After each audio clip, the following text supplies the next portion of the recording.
Alright guys, Jameson and Alex here. Today we are talking about the Tech Knight Fighter from Kibble's Tasty. Yes. There's a new Kickstarter out now, so make sure you check that out. We'll have more details on that later. But if you're new to the channel or the series, what we are going to do is go over all the abilities gained in the subclass. We're going to rate the roleplay, combat, and synergy based on how the abilities gained in the subclass improve on the base class abilities. That's correct. Don't forget to like, comment, and subscribe to be entered in our D&D Beyond Sourcebook Bundle giveaway. But let's get right into it. Alex, what do you get? If the fighter had an artificer subclass, this would be it. So, on to the actual abilities itself, with that little side note thrown in. You start off at level 3 with Brutal Invention. You build a devastating new weapon to help you dominate the battlefield in a unique way.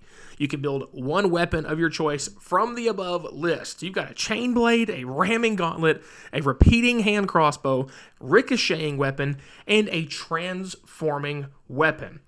It specifies that you do gain proficiency with the selected weapon. Only you have proficiency with this weapon, so there's no you making a ramming gauntlet and give it to your barbarian. So, there's that. If your weapon is lost or destroyed, you can remake it over the course of 4 hours, spending 25 gold of materials. And each of these weapons have a variety of different abilities. Right. So, starting off with the Chainblade special property, when you roll a damage die for this weapon, you can re-roll as many damage dice as you would like once per attack, but must use the new roll for any dice rolled this way. After hitting an attack with this weapon as part of the attack action, if you have additional attacks you can make as part of the action, you can forego them to deal an extra 4d4 slashing damage per attack foregone. I would like to stress that's an additional 4d4 per attack. Right. You're a fighter. Right. So eventually you have to hit the first attack, but then you could forego the next 3 attacks to, deal 12d4 damage. Yeah. So kind of get that damage locked in. It's not as much as, it's a pretty low floor. Well, high floor, low ceiling. Yeah. So, because it's d4, you have less volatility with the rolls. But you're guaranteeing it once you get that first hit in. Yeah, you're not having as well. I'll hit 3 out of 4 times or 2 out of 4 times. If you know you hit the first one, you can just go ahead and guarantee yourself a much higher reliability of floor damage. Next up is the Ramming Gauntlet.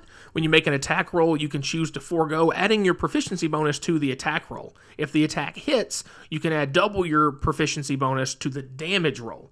So very similar to like a sharpshooter feat kind of thing, where you're taking a penalty to hit, essentially, to increase your damage on the back end. Right. We also have the Repeating Hand Crossbow special. This weapon doesn't require a free hand to load, as it has a built-in loader. Once per turn, if you make an attack with this weapon as part of the attack action, if you do not have disadvantage on that attack, you can give yourself disadvantage to make a single additional weapon attack with it as a bonus action, which also has disadvantage. Yeah. So it's just a way to get that extra, almost like 2-weapon fighting, but with a ranged weapon. Yeah. Give you some so they have to give you a little bit of a penalty on it, because otherwise it would make 2-weapon fighting in melee completely useless. It would, because there you have the penalty of being in range of something and hitting back at you, whereas this you get the benefit of the range, but maybe a slightly less chance to hit. But if you get a plus 14 to hit, you probably don't care later on. Next up is the Ricocheting Weapon.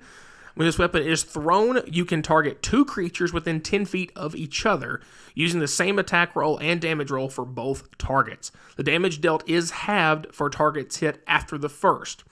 Weapon returns to your hand after you make an attack with it using the thrown property. When you create this weapon, you can choose for it to deal slashing damage instead of bludgeoning damage. There you go. And then lastly, we have the Transforming Weapon. When you gain this weapon, select 3 simple or martial weapons. This weapon can transform between any of those as a bonus action. When you convert it, it becomes overcharged with power, and the next time you roll damage with it before the end of your turn, you deal an extra 1d4 lightning damage. So you could switch from melee to ranged, and you get the extra bonus damage when you switch it. So it gives you something to do with your bonus action. Yeah. It does have a note on here. If you do want to change your invention at some point, the Brutal Invention, you can take a full day of downtime, working for 8 hours, and you can change that. So you're not really locked in, but it does take time. Yeah, it takes a significant commitment to be able to change it. Yeah. So staying at level 3, still getting more stuff. It's all built around each individual weapon having a unique thing. That's what it's all about. Your next ability is called Rev Up. When you hit with an attack with your Brutal Invention, you can overcharge with an effect based on your Brutal Invention selection, granting it 1 additional benefit. For the Chain Blade, it is Reckless Power. The weapon's damage dice become D6s, as opposed to D4s, for that attack, including the special property if activated. Right. So if you do instead it could be 46 per attack you forego. Right. So that starts getting kind of terrifying. Excessive Force is for the Ramming Gauntlet. The target is knocked 10 feet backwards. No save. Just get knocked backwards. And we have Full Auto for the Repeating Hand Crossbow. You immediately make a single additional attack as part of the same action, making the attack with disadvantage. This disadvantage can't be canceled out. Right. So if you have advantage, it says it can't be canceled out. So instead of canceling out, you still have disadvantage. Right. But you do get an extra attack. Right. Part of that goes. You also have Overcharge for the transforming weapon. You deal an extra 2d4 lightning damage. And also with the ricocheting weapon, we have Hypervelocity. The weapon can target creatures within 20 feet of each other, and it can bounce to an additional target. Which makes that, damage cut even more reasonable. Because at first it kind of seems like you're hitting two things within 10 feet. It's like, Not going to happen too often. But this gives you a 20-foot range, but you can hit additional things, so it's much more likely to proc, so having that damage cut. Yes.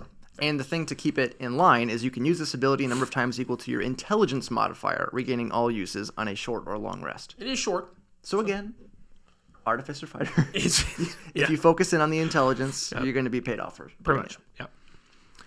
Still at level 3, we have Weapon Improvement. You can choose, over the course of a long rest, to destroy a +1, +2, or +3 magic weapon to transfer its bonus to an attack and damage rolls to your Brutal Invention weapon. At the GM's discretion, other properties can be transferred. It is recommended, it specifies in here, that most cannot, but a final decision up to the GM. So, like, the example that, like, Jameson brought up when we were talking was, like, Flame Tongue Weapon, things like that. As a DM, I probably would say, like, if you overwrite something, it destroys the weapon and it transfers it to the special weapon that you create. But if you wanted to add something later on, it would replace. It wouldn't. You were not just stacking effects. You're not just getting this crazy completely Flame agree. Tongue, Cold Brand, everything on one weapon. Nah, that's too much. It would be a little buck wild. Yeah. Also at level 3, because we haven't touched RP yet, we get some proficiencies. You gain proficiency with the Tinker's Tools. Makes sense. If you already have proficiency with it, you can select another type of Artisan's Tool to gain proficiency in. So you get a little bit extra on the roleplay side. As well. We can't leave roleplay all together. Right. Since we're creating weapons and we're murdering things. Yes. It got a little bit of love in there. At level 7, we've finally broken away from level 3. There are other levels of this subclass. We have Contingent Options. You extend your innovation of the Art of War and give yourself a unique advantage from your gear. For any option that does have a spell save DC, it is 8 plus your intelligence modifier plus your proficiency bonus. Again, Artificer. Or Eldritch Knight Fighter. Same thing. Yeah. Select one of the following options. You have Charged Armor. As a bonus action, you can juice your armor with the power of the effect of the Lightning Charged spell, which is a new spell to here in the book. Every time that creature strikes another creature with a melee attack, a spell with a range of touch is struck by another creature with a melee attack, or ends their turn with grappled or being grappled by another creature. They deal 1d6 lightning damage to that creature. So essentially, it's like a Thorns type of effect. Yeah, it's like a retribution for kind of effect. Lightning damage. But I like the fact that it also adds in like grappled or melee spell attacks. It's not just they're like touching, weapon attack. like touching you. Yeah, it's in any kind of contact. Makes sense. We also have Rocket Boots. As a bonus action, you can activate these to give yourself a jumping distance equal to your walking speed until the end of the turn. You take no fall damage from the movement, but creatures of your choice within 5 feet of where you land take 2d4 fire damage. Alternatively, you can use this to cast Featherfall, targeting only yourself. So another option with that. You also have Shifting Belt. You can use this to cast Enlarge Reduce without expending a spell slot. Pretty straightforward. Yep. We also have Flamethrower. As an action, or in place of one attack as part of the attack action, you can use this to cast Burning Hands as a second level spell without expending a spell slot. Also Force Shield. You can deploy a temporary Force Shield with the effect of casting Shield. It's a little bit defensive option on there. And then lastly, we have Thunder Grenade. As an action or in place of one attack as part of the attack action, you can use this to cast Shatter without expending a spell slot. You can use the selected item once, after which you must finish a short or long rest before you can use it again. So it's basically just once a rest, extra bonus ability that you get. Next up at level 10 is Chains of War. You can select one of the following or one additional from the Brutal Invention or Contingent options. So you got some other features, or if you don't really like a couple of options you have here, you can go back and take one of the previous ones, which is kind of cool. We have the Returning Chain. When you throw your Brutal Invention weapon at a target within 30 feet of you, you can return the weapon to your hand. If the weapon doesn't have the thrown property, it gains the thrown property. So like throwing the freaking chain blade. Yep. Or throwing the ramming gauntlet. Kratos up in here. Yeah. Or just throwing the ramming gauntlet. I was like, I can't do this. Get knocked backwards. Sure. Yeah. Projectile knockbacks from martial classes. Why not? Yeah, why not? And then we also have Grappling Hook, because, again, why not? As an action or in place of an attack, as part of the attack action, you may target a surface, object, or creature within 20 feet of you. If the target is small or smaller, you can make an athletics grappling check to pull it to you and grapple it. Alternatively, if the target is medium or larger, you can choose to be pulled to it. However, this does not grapple it. Opportunity attacks provoked by this movement are made with disadvantage. Sure. I think that one falls more in the roleplay side of things. It has use in combat, but you could use it for, getting around exploration. The thing for combat to me is, again, we're helping especially if you take this and you didn't take anything with thrown or ranged, it gives me the opportunity to cover some ground to get to stuff. Yeah, for sure. So that's one thing that can plague fighters and martial classes in general, is getting to their targets. Once they get there, it's brutal. Quaintance for them. Yes. I mean, barbarians and fighters in particular. I mean, paladins at least have range, have spells. They can do something. Yes. It's like, I'm coming to get you. It'll be next turn, but I'm coming to get you. So before we move on to the last two abilities, let's just give a little bit more information on the Kickstarter. Brand new, launching today as of time of posting. If you're unfamiliar, Kibble's Tasty was actually the creator of the Jaeger class for Monkey DM's Steinhardt's Guide to the Eldritch Hunt. They actually created. I didn't even know that. And they created the crafting stretch goal for Griffin's Saddlebag Volume 2. So they've worked with two of some of the biggest people in the homebrew side of 5e. So just gives you a little bit more credentials. We have 4 class options. Yeah, 4 new classes. Yeah, not subclasses. These are 4 whole new classes. Yes, so a ton going on there. We have the Warlord, which is like a martial support. Very interesting, battlefield kind of manipulator. Or we have the Spellblade, which is another one. Everyone loves the Gish archetype. The Warden as well, and the Occultist. So more stuff if you want to learn more about those. Check out the Kickstarter as well. We also have 30 new subclasses. So this is just one, and you can see already. One of the reasons we picked this one as well is because there's so much creativity in it to give you an example of the kinds of things you're going to see in these subclasses. For sure. It's just really interesting. We also have 40 new feats and hundreds of spells. Yeah, I emphasize that on hundreds. There's also a sample packet of content that you can download and check out more as well. Back it today. Don't want to miss out on this Kickstarter. So we've got 2 abilities left still on our Tech Knight Fighter. We have Reactive Armor. Starting at level 15, you can tune your armor during a long rest to grant specialized defense. At the end of a long rest, select one damage type and gain resistance to that damage until the end of your next long rest. So if you know you're fighting something, it's any damage. It's one of those things. If you wanted to take bludgeoning damage, you dang well can. You're fighting something coming up. Prepare ahead of time. If you're going into the fire plane, you're not going to choose cold resistance. Probably you're just not going to do that. Probably not. But again, the flexibility's there. So if you do your research, you make good use of that. And finally, at 18, we have the Arms Race. You can select 2 additional options from any Brutal Invention, Contingent option, and Chains of War. 2 options total. Yes. So you don't get 2 of each because there's only 2 at the Chains of War option. So you can grab, if you didn't grab the thrown thing from there, like returning a weapon, or you didn't grab the grappling hook, now's the time to go ahead and grab it if you can. Or if you want to get additional weapon and you want to get one of the other contingent options. This feels a lot in like a warlock to a certain extent of its kind of invocation-y, very invocation-y, or again a lot like artificers. You can pick what magic items you want to be able to make and all that kind of stuff. So love the customizable options, and with the customizable options, we have thoughts Well, Yes. on to the ratings portion. Yes. Video. So first up is the roleplay asterisk. As always, talking about roleplay, we're talking about interacting with the world around you, interacting with NPCs, non-combat scenarios, avoiding combat, basically things outside of the initiative order. Not talking about your class fantasy, history, lore, background that is on you as a player. We can't rate you, but we can rate the abilities gained in the subclass, how they might improve your potential in those role play scenarios. Yes. So all that being said, this does focus a lot on the combat. So that is apparent. And of course, you're building a weapon, so it makes sense. You do get a couple things here and there that do help with the roleplay from a mechanical side of things, as always. Yep. Of course, with this, there is the proficiency with the artisan's tools, specifically with the tinkerer's tools. If you don't have those, then you obviously get a different artisan's tool, but that makes sense with what the class is in of itself. It does. There is, like Alex said, if you're falling into a very specific circumstance where you're like, we know we're going to the fire plane, there's some kind of dungeon or palace or whatever, fire damage, probably going to have some fire damage traps. You're going to some whatever. You're going to wizard's tower, and he's known for having magical traps of necromancer. sorts. You're like, probably should take some necrotic resistance going to this guy. It's like, this dude's been known messing with zombies and shenanigans. Have some traps and things like that. There's a little bit of niche use with that. You also have, if you decide to take the grappling hook, has some options for that. Some exploration, getting around, some mobility that you wouldn't normally have as a fighter to kind of scale surfaces, things like that. But you do have to pick that option. Yep. And that's one of the things with these kind of subclasses, is you have to pick certain objects or options to get those RP potential. For example, again, the rocket boots. Yep. You get the feather fall kind of thing, or enlarge reduce if you take the shifting belt. Yep.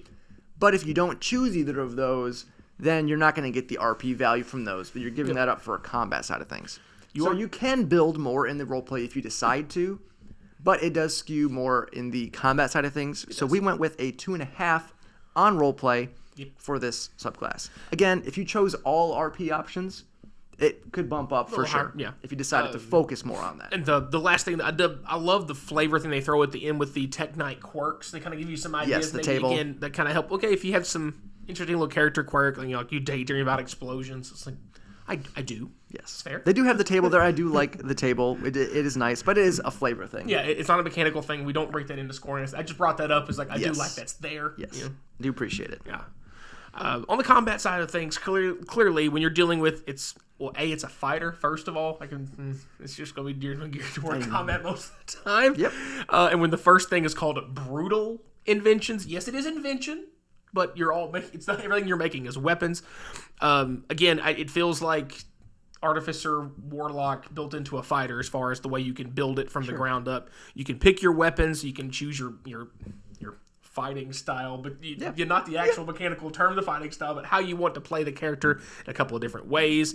And the fact that you can recreate them if you need to is great, but again, just like what Jameson brought up with the mechanic of you can change it later. This was, there's a mechanic if you lose it, whatever else it's taken from you, but it is costly, so you got to make sure that you're keeping track of it. If there's not just willy-nilly change it at the drop of a hat. You're not a divine caster. You can't just change your spells every day that you have prep. So make sure you do what you want to do. You've got plenty of interesting options, so the chain blade is really interesting to me because the high floor for you bad luck people out there, the high floor low ceiling thing might be the right play, because the fact that you can choose to forego all those extra attacks for extra damage up front is very interesting because it really leans in well to the fighter because you've got 87 attacks. Eventually. Now, one thing this doesn't specify in here, and this literally just crossed my brain: action surge. Oh yeah. Can you action surge? Forego. It says when you take the attack action. Yes. Well, and I would say you have to hit again and then forego the rest. Yeah. It says when you hit with an attack, you can choose to do it. Technically it would be technically the same thing, but you would have to hit the second time to trigger it for. Yeah, that's what I was like, I'm going to action surge, take the attack action, and then forego 7 attacks to 2. Yeah, I would say you have to hit 2 and then you get 6 for free. But I was like, leave it to me to ask fun questions. Same thing with the ramming gauntlet. You could basically have a built-in, like I said, sharpshooter type of thing, Great Weapon Master, where you can take a penalty to hit but get more damage on the front end built into your subclass. But you could, if you were a madman, take Great Weapon Master on top of that. Sure. Just take minus 10 to hit. It just blows something up if you do hit. It's kind of fun. The repeating hand crossbow is interesting because you could play a ranged fighter They really could, which is... People play it. It People exists. do play it. It's just, it's not... Arcane Archer, Alex. But it might, we don't talk about Arcane Archer. But this is better. Yes, it is. And then the transforming weapon is my personal favorite, just because it's just cool that you can change it to different things, and you get a little extra lightning damage. It seems like the most flavorful, interesting ricocheting weapon. It's cool, it's fun, but it's the mechanical reliability of being able to hit multiple targets within 10 feet. So it's just like... It's not consistently... It's cool, but I would rather have... Now, I will say, things like that, for me, are more like you're trying to build a specific kind of character. Yeah. Like, maybe you have an idea from a character from a show or a movie or something, and you're like, I want to build it like this character, and they can throw their weapon. Sure. Then, more flavor, power to go you. for it. You don't have to min-max everything. You don't have to. And I generally encourage not to, but right. but when there's an obvious... In general, again, not specific, but there's things that are going to be reliable more often are usually going to be things you're going to lean and not saying like, busted, combos of stuff. I mean, like just, more reliable in general. I tend to lean that direction. I do like the fact that you have, the rev up thing, which is a limited use, but it's not super limited because it's intelligence modifier per short rest. So you don't feel like you're having to dump a lot of your power into intelligence. If you can get up to like 16, you got a plus 3. You'd probably be fine. 3 uses per short rest is pretty often for ability, and those are all going to definitely have their use. There's extra damage, there's a knockback, there's buffing the damage dice, which is a cool effect, absolutely. Giving yourself an additional attack as you're a fighter, and why not? Then you get to the fun parts of just blowing up a weapon to buff something. Again, like Jameson said earlier, won't belabor the point there. Work with your DM. Be very calm and respectful when you request for shenanigans outside of just getting a basic +1 or +2 to +3 to hit. It doesn't specify in here, but Jameson's right. You couldn't let this stack. It would get way the fart out of hand. The contingent options, again, there's 1, 2, 3, 4, 5, 6 different options. Some are defensive, some are movement, some are extra abilities. You're giving yourself even a couple options for spells, which is very nifty, and it's without spell slots. Again, so fantastic. But they are all once per short or long rest. Again, the Warlock influence I spoke about.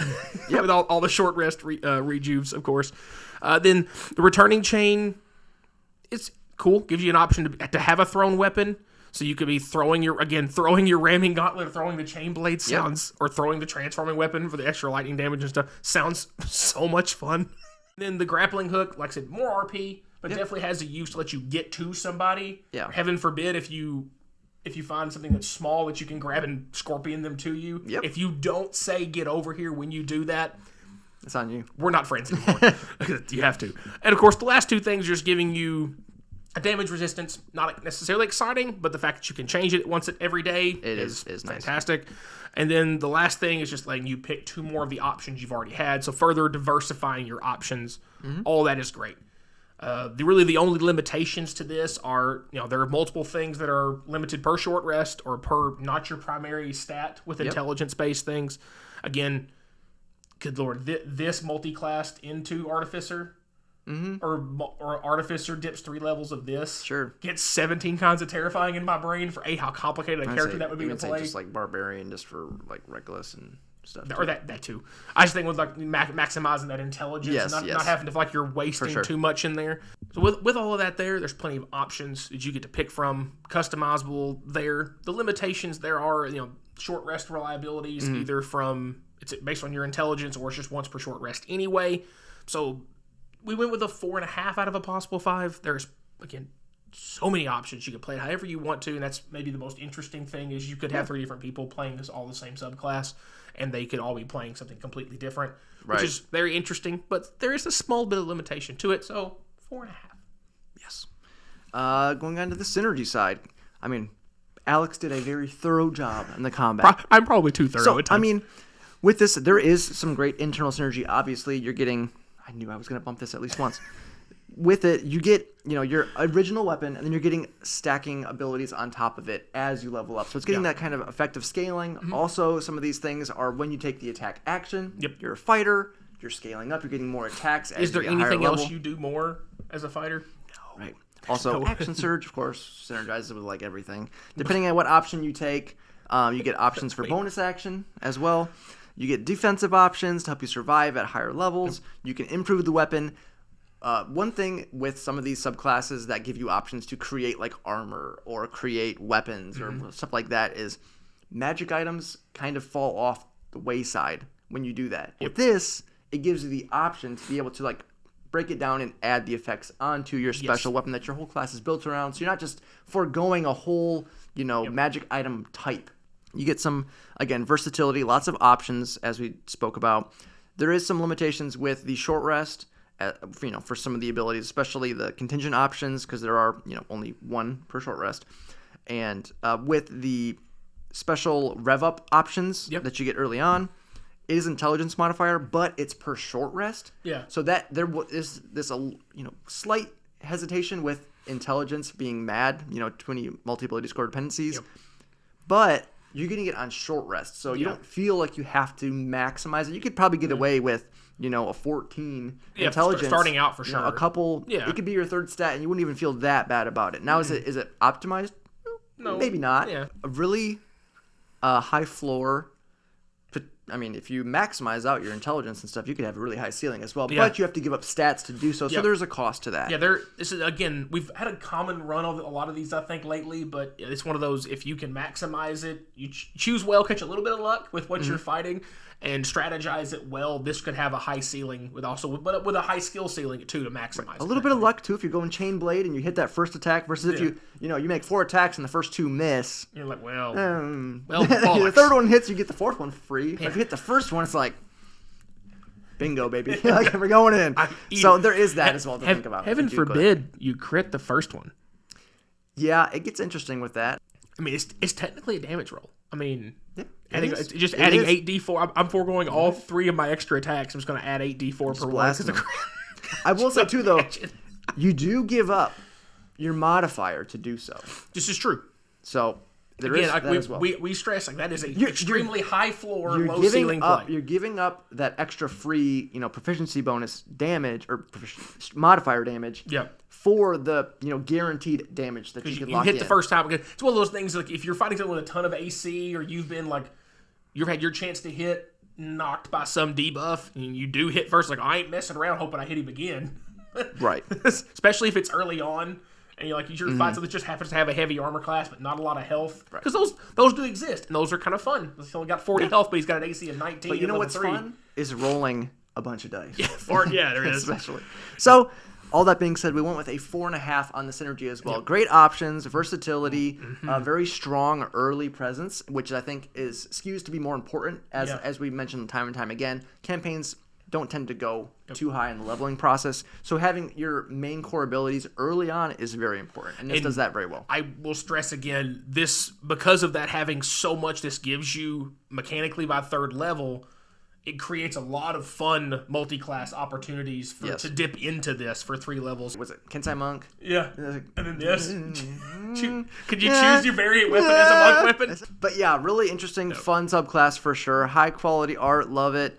Love all of the uniqueness of the abilities. One of you is going to tell us in here like some absolutely silly shenanigans that you already have in mind based on us telling you what this does. So that's going to be it for today. Make sure you check out the Kibble Tasties Compendium of Legends and Legacies. That's a lot of work. All right, guys. As always, thanks for watching.